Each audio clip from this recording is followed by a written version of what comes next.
जय हिंद फ्रेंड्स। आज हम लोग इस वीडियो में देखेंगे आधुनिक भारत का बहुत बड़ा एवं प्रमुख टॉपिक है 1857 की क्रांति।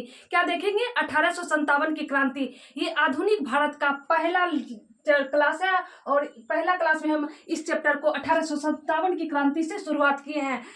हम एक से 1.5 महीने का समय लगेगा जिसमें आधुनिक भारत पूर्णतः खत्म हो जाएगा। उसके बाद प्राचीन, मध्यकालीन, उसके बाद हम विश्व इतिहास को शुरू करेंगे। फ्रेंड्स, जो भी फ्रेंड्स हमारे चैनल पर पहली बार आए हैं वो हमारे चैनल को सब्सक्राइब कर लीजिएगा। इस चैनल पर जीके, जीएस एवं स्टैटिक जीके की संपूर्ण तैयारी करवाई जाएगी। जो भी फ्रेंड्स बिहार दरोगा, रेलवे, एसएससी, इन सब एग्जामों की तैयारी कर रहे हैं, स्टेट पुलिस हो, इन सब एग्जाम की जो तैयारी कर रहे हैं उनके लिए हमारा सभी क्लास बहुत ही महत्वपूर्ण होगा। तो चलिए आज हम लोग शुरू करते हैं 1857 की क्रांति का आज लेक्चर 1 अर्थात पहला क्लास को शुरू करते हैं। तो हम इसमें समझेंगे, पहले इसके कारण को समझेंगे। पहले समझ लेते हैं कि 1857 की क्रांति है क्या। तो फ्रेंड्स, 1857 की क्रांति है जो एक बहुत बड़ी क्रांति के रूप में उभरी है। कैसी क्रांति बनकर उभरी है? बहुत बड़ी एवं प्रमुख क्रांति रही है 1857 की क्रांति। तो इस प्रकार हम लोग कह सकते हैं कि भारत को आजादी दिलाने में 1857 की क्रांति का भी बहुत बड़ा योगदान रहा है।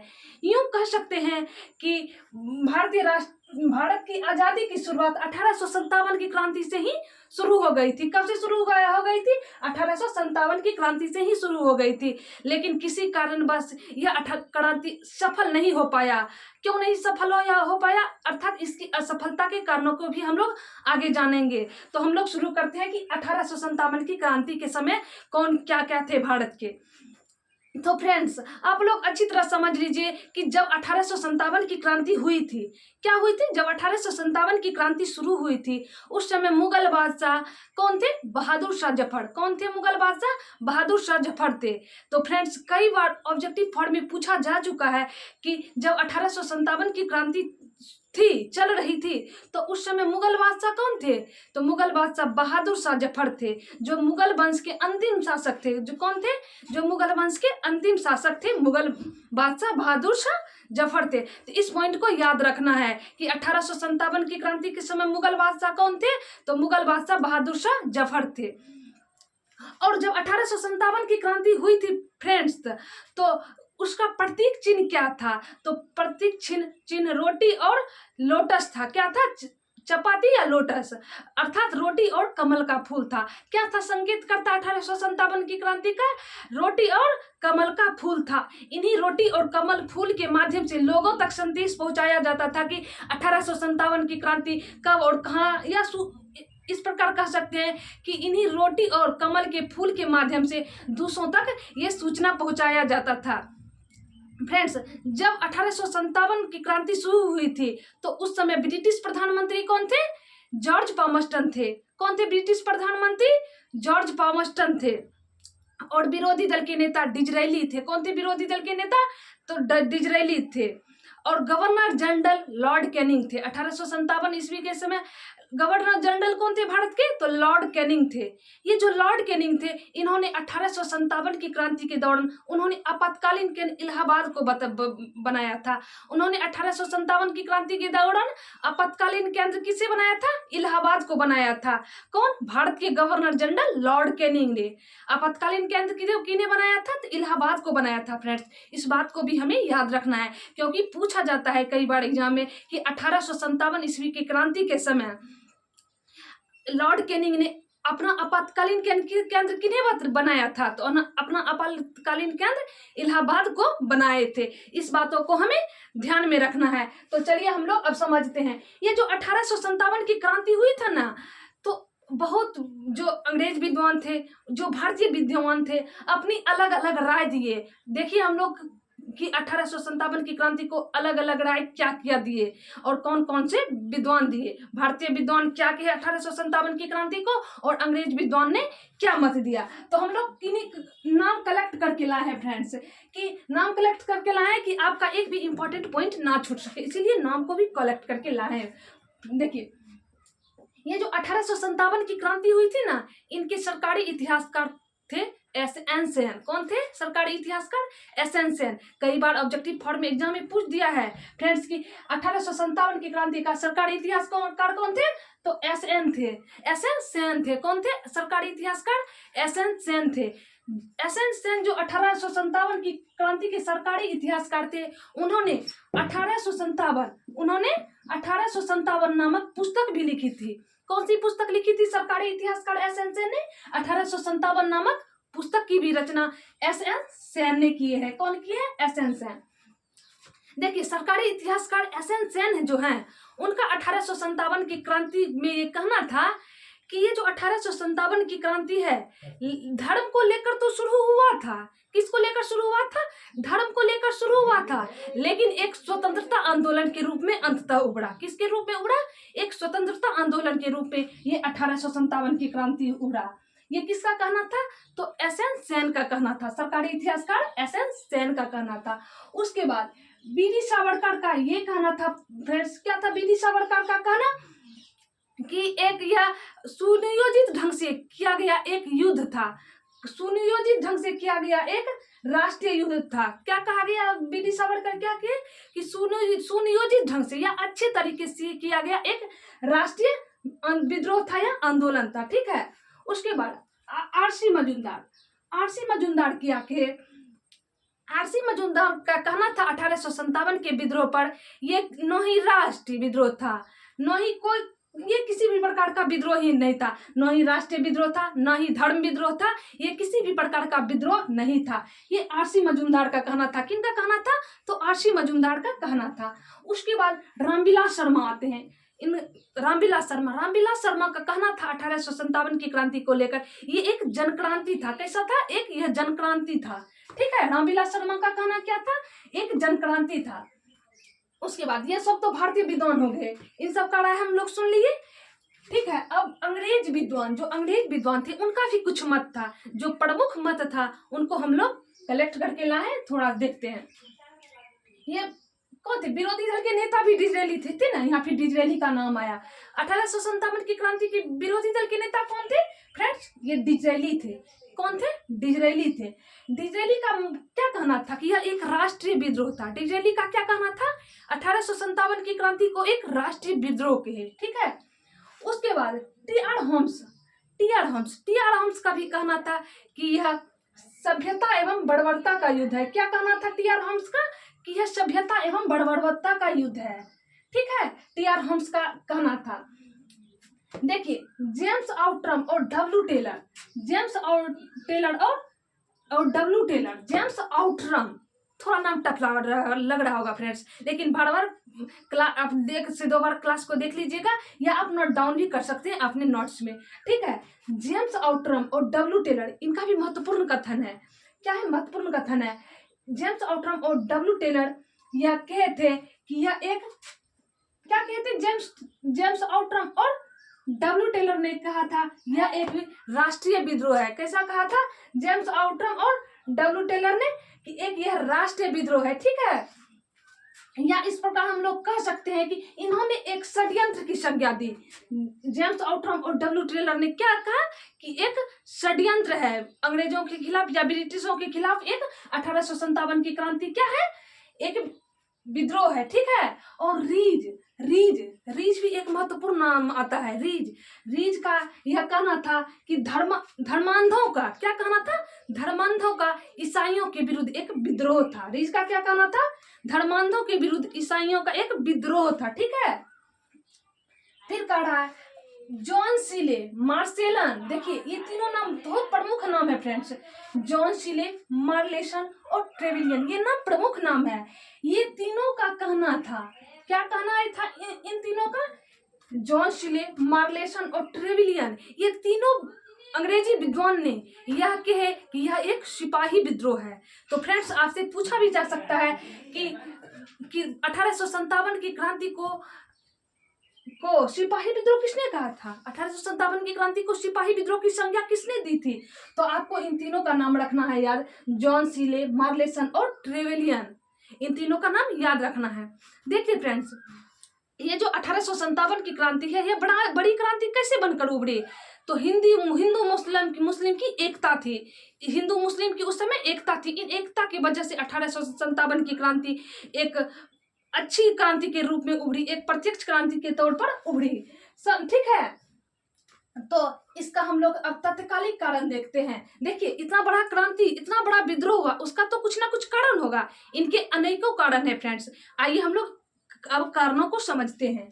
देखिए कारण क्या है। आप लोगों ने मंगल पांडे का नाम सुना ही होगा, ठीक है, मंगल पांडे का नाम सुने ही होंगे आप लोग। मंगल पांडे बंगाल के बैरकपुर के 34वें नेटिव इन्फेंट्री के जवान थे। कौन थे?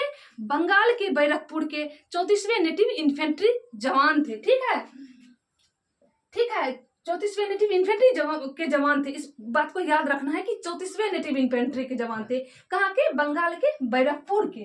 ठीक है फ्रेंड्स, जब देखिए अंग्रेज जो थे ना, वो जो मुसलमान की भारतीय मुसलमान और भारतीय हिंदू जो थे, उनका धर्म नष्ट करके ईसाई धर्म को अपनाना चाहते थे कि भारत के मुस्लिम जो और जो हिंदू है वो ईसाई धर्म को अपना ले, क्योंकि सभी अंग्रेज भी ईसाई धर्म को मानते थे, इसीलिए चाहते थे वो इस्लाम धर्म को कबूल करे। ठीक है फ्रेंड्स, उन्होंने मंगल पांडे की शहीद जो हुई थी 1857 की क्रांति से पूर्व ही समझी जाती है कि 1857 की क्रांति होने से पहले उनकी मृत्यु हो गई थी, मंगल पांडे की मृत्यु हो गई थी। तो समझते हैं कि मंगल पांडे की मृत्यु कैसे हुई थी। वो किस नेटिव इन्फेंट्री के जवान थे? तो बंगाल के बैरकपुर के 34वें नेटिव इन्फेंट्री के जवान थे। देखिए उस समय जो सेना में लोग थे वो एनफील्ड राइफल को पहले प्रयोग करते थे। ठीक है, ब्राउन बेस राइफल के स्थान पर अगर पहले ब्राउन बेस राइफल थे, कौन से राइफल थे? तो ब्राउन बेस राइफल थे, उसके जगह पर एनफील्ड राइफल को शामिल कर दिया गया। सेना में कौन सा राइफल शामिल कर दिया? ब्राउन बेस राइफल के स्थान पर एनफील्ड राइफल को शामिल कर दिया गया। इस बात को थोड़ा सा ध्यान में रखना है, किस राइफल के स्थान पर? तो ब्राउन बेस राइफल के स्थान पर एनफील्ड राइफल को लाया गया। एनफील्ड राइफल को कब लाया गया? तो फ्रेंड्स याद रखना है, दिसंबर 1856 में। कब? दिसंबर 1856 में इस राइफल को सम्मिलित कर ब्राउन बेस राइफल के स्थान पर एनफील्ड राइफल को शामिल किया गया। कब किया गया? दिसंबर 1856 में। दिसंबर 1856 में जब ब्राउन बेस राइफल के स्थान पर एनफील्ड राइफल को लाया गया, तभी 1857 की क्रांति 10 मई 1857 को शुरू हो गई। कब शुरू हुई थी 1857 की क्रांति? तो 10 मई 1857 को उत्तर प्रदेश के मेरठ से शुरू हुई थी। कहाँ से हुई थी? उत्तर प्रदेश के मेरठ से शुरू हुई थी। कब हुई थी? तो 10 मई 1857 को शुरू हुई थी। ठीक है, 1857 की क्रांति उत्तर प्रदेश के मेरठ से 10 मई 1857 को। ठीक है, ब्राउन बेस राइफल के स्थान पर एनफील्ड राइफल को कब लाया गया? तो दिसंबर 1856 में लाया गया। कब लाया गया? शामिल किया गया दिसंबर 1856 में ब्राउन बेस राइफल के स्थान पर एनफील्ड राइफल को शामिल किया गया, जिसमें उस राइफल के जो कारतूस थे उस कारतूस पर गाय और सुअर की चर्बी लगी हुई थी। किनकी चर्बी लगी हुई थी? गाय और सुअर की चर्बी लगी हुई थी। जब इनकी सूचना मंगल पांडे को लगे, मंगल पांडे एक क्रांतिकारी नेता थे। कैसे नेता थे? एक क्रांतिकारी नेता थे। जब इनकी सूचना मंगल पांडे को लगी कि ब्राउन बेस के राइफल के स्थान पर जो एनफील्ड राइफल लाया गया है उसमें गाय और सुअर की चर्बी लगी हुई है, तो उन्होंने उस एनफील्ड राइफल को चलाने से इनकार कर दिए। कौन सबसे पहले इनकार किए थे? तो मंगल पांडे किए थे। कौन किए थे फ्रेंड्स? तो मंगल पांडे ने एनफील्ड राइफल को चलाने से इनकार कर दिए। ठीक है, मंगल पांडे इनकार कर दिए। जो उस समय अंग्रेज अधिकारी थे जनरल ह्यूरोज और जनरल बाग। कौन थे अंग्रेज अधिकारी? जनरल ह्यूरोज और जनरल बाग को इन बातों की पता लगा कि मंगल पांडे ने इन्हें इनकार कर दिया, एनफील्ड राइफल को चलाने से इनकार कर दिया। 34वें नेटिव इन्फेंट्री के एक जवान मंगल पांडे ने एनफील्ड राइफल को चलाने से इनकार कर दिया। तभी उन्होंने बहुत दबाव बनाया मंगल पांडे पर, बहुत दबाव जनरल ह्यूरोज और जनरल बाग दोनों ने मिलकर बहुत दबाव बनाए, लेकिन इन्होंने फिर भी चलाने से मंगल पांडे ने मना कर दिया कि साहब कि हमें एनफील्ड राइफल को उपयोग में नहीं लाना है, क्योंकि इसमें गाय और सुअर की चर्बी लगी हुई है। जब ज्यादा दबाव बनाने लगे तब गुस्से में आकर मंगल पांडे ने 29 मार्च कब देखिए फ्रेंड्स 29 मार्च 1857 को, कब 1857 को जनरल ह्यूरोज और जनरल की गोली मारकर हत्या कर दी। दोनों ब्रिटिश अधिकारी जनरल ह्यूरोज और जनरल बाग की गोली मारकर हत्या कर दी गई। कब हत्या किए? 29 मार्च 1857 को गोली मारकर हत्या कर दिए। जब 29 मार्च को हत्या कर दी गई तब मंगल पांडे को पकड़कर, तब मंगल क्रांतिकारी नेता मंगल पांडे को पकड़कर 8 अप्रैल, कब 8 अप्रैल 1857 को, कब 8 अप्रैल 1857 ईस्वी को उन्हें इनको फांसी की सजा दी गई। कब दी गई इनको फांसी की सजा? 8 अप्रैल 1857 को इनको फांसी की सजा दे दी गई, क्योंकि इन्होंने 29 मार्च 1857 को ब्रिटिश अधिकारी जनरल ह्यूरोज और जनरल बाग को गोली मारकर इनकी हत्या कर दी गई थी। इसी के एवज में मंगल पांडे को पकड़कर 8 अप्रैल 1857 को फांसी की सजा सुनाई गई। तो फ्रेंड्स, इस प्रकार हम लोग कह सकते हैं इनकी कब मृत्यु हो गई मंगल पांडे की? 8 अप्रैल 1857 को। और ये क्रांति कब शुरू हुई? तो 10 मई 1857 को ये 1857 की क्रांति शुरू हुई थी। इस प्रकार फ्रेंड्स हम लोग कह सकते हैं कि मंगल पांडे एक ऐसे क्रांतिकारी नेता हुए जो 1857 की क्रांति शुरू होने से पहले उनकी मौत हो गई थी। ठीक है, इस पॉइंट को हम लोग फ्रेंड्स याद रखेंगे। देखिए, ये जो है ना एनफील्ड राइफल किस स्थान पर आया था? ब्राउन बेस राइफल के स्थान पर आया था। किस स्थान पर आया था? ब्राउन बेस के राइफल के स्थान पर आया था। कब शामिल किया गया था? दिसंबर 1856 में शामिल किया गया था। कब किया गया था शामिल? दिसंबर 1856 में फ्रेंड्स इसे शामिल किया गया था। ठीक है, देखिए जो राइफल आया उसे तो प्रशिक्षण दिया जाता है ना कि कैसे इसे चलाया जाता है। तो जो एनफील्ड राइफल को चलाया जाने का जो ट्रेनिंग दिया जाता था वो कहाँ से दिया जाता था? बंगाल के दमदम से। कहाँ से? बंगाल के दमदम, पंजाब के अंबाला, बंगाल के दमदम, पंजाब का अंबाला और पाकिस्तान के सियालकोट, इन तीनों जगहों पर एनफील्ड राइफल को कैसे चलाया जाता था इनकी ट्रेनिंग दी गई थी। ट्रेनिंग अर्थात दी जाती थी। ठीक है, तो देखिए जब मंगल पांडे का प्रकरण चल रहा था, इनकी गिरफ्तारी का, इनकी मृत्यु का, तब उस समय ब्रिटिश अधिकारी कौन थे? हर्षे थे। कौन थे? हर्षे। और उनके बाद मृत्यु के बाद में कौन आए थे? हैरिस बने। सैन्य अधिकारी कौन बने? हैरिस बने। ठीक है, तो अब हम लोग इसके राजनीतिक कारण को समझेंगे। 1857 की हम लोग तत्कालिक कारण को समझ गए। अब हम लोग राजनीतिक कारण को समझेंगे। देखिए राजनीतिक कारण क्या है। राजनीतिक कारण भी बहुत इंपॉर्टेंट है। चलिए राजनीतिक कारण पर हम लोग आते हैं। ये जो राजनीतिक कारण है, रॉबर्ट क्लाइव के द्वारा द्वैध शासन लागू करना। ये जो रॉबर्ट क्लाइव थे ना, इनके द्वारा द्वैध शासन को लागू किया जाना। और वारेन हेस्टिंग्स तथा लॉर्ड कॉर्नवालिस, तथा लॉर्ड कॉर्नवालिस के द्वारा आक्रामक नीति को अपनाया गया। किस नीति को? आक्रामक नीति को अपनाया गया। ये भी राजनीतिक कारण थे। फिर कह रहा है लॉर्ड बेलेजिली द्वारा सहायक संधि किया जाना। लॉर्ड बेलेजिली द्वारा सहायक संधि किया जाना तथा लॉर्ड हेस्टिंग्स द्वारा फॉरवर्डेड पॉलिसी को लाना। लॉर्ड हेस्टिंग्स के द्वारा फॉरवर्डेड पॉलिसी को लाना तथा लॉर्ड डलहौजी के द्वारा राज्य हड़प नीति। किसके द्वारा राज्य हड़प नीति? लॉर्ड डलहौजी के द्वारा राज्य हड़प नीति को लागू करना। ये भी राजनीतिक कारण बहुत ही प्रमुख रहा है। एक बार और राजनीतिक कारण को समझते हैं। रॉबर्ट क्लाइव के द्वारा द्वैध शासन लागू करना। ठीक है, रॉबर्ट क्लाइव के द्वारा द्वैध शासन लागू करना। वारेन हेस्टिंग्स और लॉर्ड कॉर्नवालिस के द्वारा आक्रामक नीति को अपनाना। फिर कह रहा है लॉर्ड बेलेजिली द्वारा सहायक संधि। लॉर्ड बेलेजिली द्वारा सहायक संधि को अपनाना और लॉर्ड हेस्टिंग्स द्वारा फॉरवर्डेड पॉलिसी को लाना। किस पॉलिसी को लाना? फॉरवर्डेड पॉलिसी को लाना। उसके बाद कह रहा है लॉर्ड डलहौजी के द्वारा राज्य हड़प नीति। ये भी प्रमुख कारण रहा है राजनीतिक। ठीक है, तो अगला कारण हम लोग धार्मिक और सामाजिक कारण को जानते हैं। किस कारण को जानेंगे?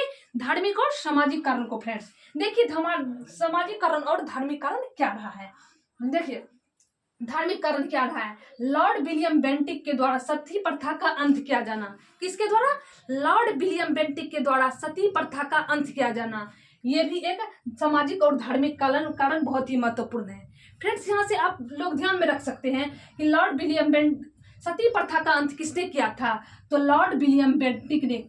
देखिए लॉर्ड विलियम बेंटिक का पूरा नाम नहीं आता है, तो लॉर्ड विलियम बेंटिक के द्वारा राजा राम मोहन राय सती प्रथा का अंत किए थे। कौन किए थे? लेकिन किसके सहयोग से? तो लॉर्ड विलियम बेंटिक के द्वारा राजा राम मोहन राय ने सती प्रथा का अंत किए थे। किस प्रथा का? सती प्रथा का अंत किए थे। यह भी एक धार्मिक कारण में महत्वपूर्ण कारण है फ्रेंड्स। फिर दूसरा कह रहा है लॉर्ड कैनिंग के द्वारा हिंदू विधवा पुनर्विवाह अधिनियम पारित होना। किसके द्वारा? लॉर्ड कैनिंग के द्वारा हिंदू विधवा पुनर्विवाह अधिनियम पारित होना। तो फ्रेंड्स एक ऑब्जेक्टिव यहाँ से आप याद रख सकते हैं कि हिंदू विधवा पुनर्विवाह अधिनियम कौन पारित किए थे? तो लॉर्ड कैनिंग। हिंदू विधवा पुनर्विवाह अधिनियम लॉर्ड कैनिंग पारित किए थे। ठीक है। फिर कह रहा है धार्मिक अयोग्यता। 1850 में धार्मिक अयोग्यता अधिनियम पारित हुआ। कब हुआ था? धार्मिक अयोग्यता अधिनियम पारित हो गया था। यह भी एक सामाजिक और धार्मिक वजह रहा है।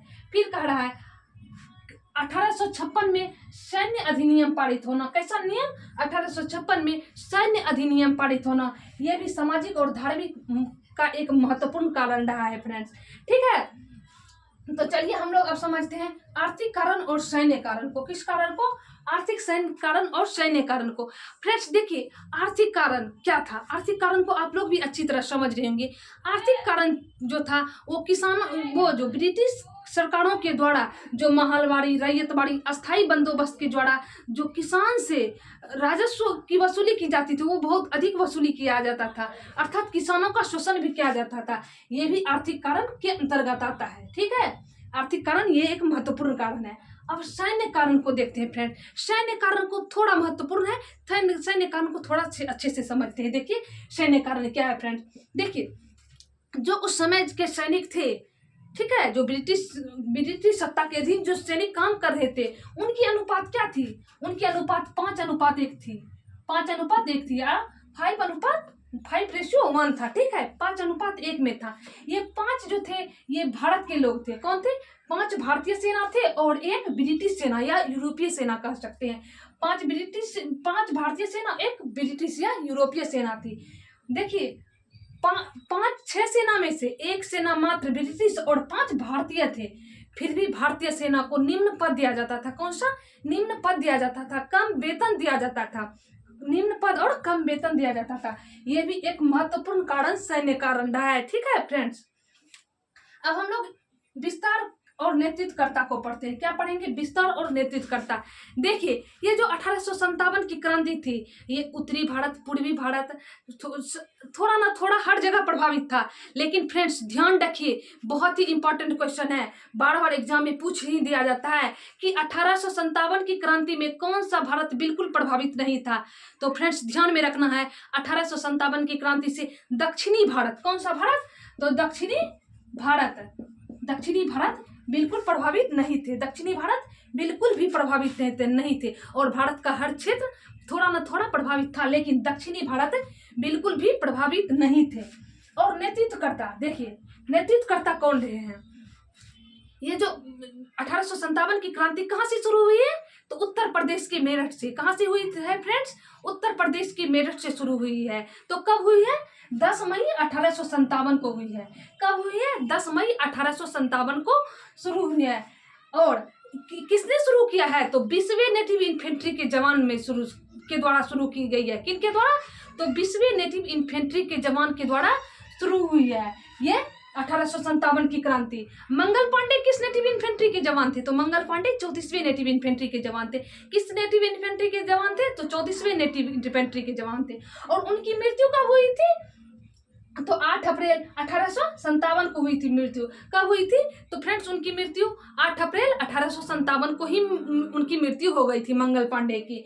और ये शुरू हुआ था 1857 की क्रांति कब? 10 मई 1857 को शुरू हुई थी। कब हुई थी? 10 मई 1857 को शुरू हुई थी। इसीलिए 1857, इस बात को ध्यान में रखना है कि 1857 की क्रांति से शुरू होने वाले ऐसे कौन से राजनेता हुए जो 1857 की क्रांति में भाग तो लिए, लेकिन इनके शुरू होने से पहले वो उनकी मृत्यु हो गई थी। तो वो कौन थे? तो मंगल पांडे। वो कौन थे? तो मंगल पांडे। तो फ्रेंड्स आज के क्लास में इतना ही। तो मिलते हैं हम लोग अगले क्लास में। अगले क्लास में हम लोग देखेंगे 1857 की क्रांति का दूसरा लेक्चर देखेंगे। क्या देखेंगे? 1857 की क्रांति का दूसरा लेक्चर देखेंगे फ्रेंड्स। कहाँ से? तो दिल्ली से कब हुई थी, तो फैजाबाद से कब हुई थी, तो महाराष्ट्र से कब हुई थी, सभी क्षेत्रों से 1857 की क्रांति कहाँ कहाँ से शुरुआत हुई थी, और कौन से नेता, कौन से क्रांतिकारी, कौन कौन से प्रमुख पुस्तक लिखे, उस पुस्तक को भी हम अगले क्लास में जानेंगे। आज के लिए इतना ही फ्रेंड्स। जो भी फ्रेंड्स आप हमारी चैनल पर पहली बार आए हैं वो हमारी चैनल सिंह सक्सेस क्लासेस को सब्सक्राइब कर लीजिएगा। और जो 1857 की क्रांति के बाद जो छोटा छोटा प्रमुख विद्रोह था, प्रमुख भारतीय विद्रोह, उनका 3 क्लास ऑलरेडी हम लोग यूट्यूब पर डाल दिए हैं। हमारे चैनल सिंह सक्सेस क्लासेस के प्लेलिस्ट पर आप लोग जाके देख सकते हैं। और उनका फुल ऑब्जेक्टिव क्वेश्चन भी कराया गया था प्रमुख भारतीय विद्रोह का, जो छोटा छोटा विद्रोह हुआ था। 1857 की क्रांति बहुत बड़ा विद्रोह था, इसीलिए उस टॉपिक में हम शामिल नहीं किए। ठीक है फ्रेंड्स, जो फ्रेंड्स नहीं देखे हैं वो हमारी प्लेलिस्ट में जाके देख सकते हैं। और वो जो विद्रोह हुआ है, प्रमुख भारतीय विद्रोह, जो हम 3 लेक्चर डाले हैं, तो उनमें फुल ऑब्जेक्टिव भी कराया गया है। जो भी बिहार दरोगा, बीपीएससी, रेलवे, एसएससी में जो भी प्रश्न पूछा गया है प्रमुख भारतीय विद्रोह से, उन सब क्वेश्चन को भी हम शामिल किए हैं। 1 से 120 तक क्वेश्चन हम लोग कवर करवाए हैं। ठीक है, यदि आप लोग नहीं देखें तो हमारी चैनल सिंह सक्सेस क्लासेस के प्लेलिस्ट में जाके देख सकते हैं। आज के लिए इतना ही फ्रेंड्स, मिलते हैं नेक्स्ट वीडियो में। जय हिंद, जय भारत।